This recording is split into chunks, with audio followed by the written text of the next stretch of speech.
tun chumah chuan beliang siam dan karon sawi dawna chuan tui ka chhuanga chuan hei tuiso ah ka thlak a beliang hi chuan mit nga vel ka chuanga chuan chumi zuah hei a hmarcha tel turah hian purun sen leh chi meh hanna leh hmarcha hmui ka tel a hetah hianin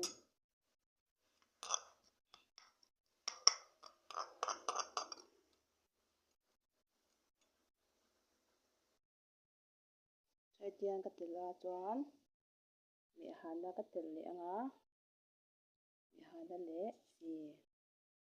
ka tel bel leh ang a then chu a hmarcha tel ringawt hi chu a thap tilo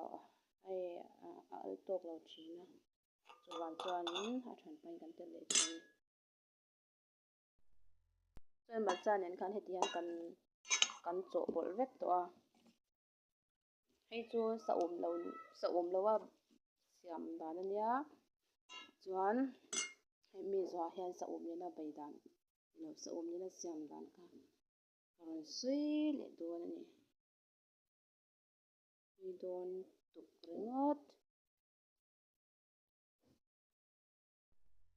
chuan beliang nena sa um nena beliang bawl dan karon sawi nga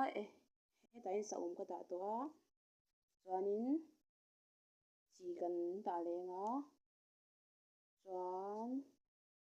meh hanna chuan soda kan dah leh ang chuanin tuiso kan laih anga kan chawp dawn ani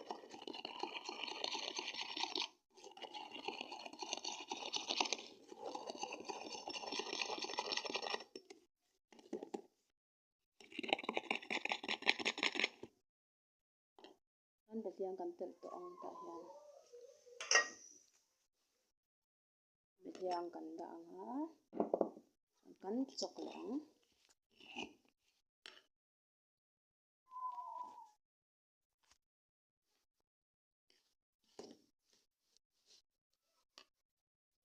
chuan tel chhuak a tui dawn lutuk ani puan sep sep mai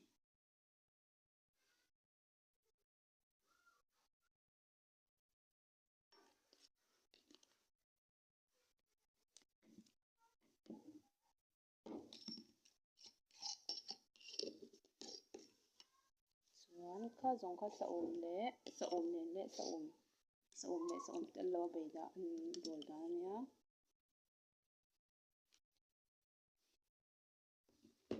hi sa um tel ania hei sa um tel lo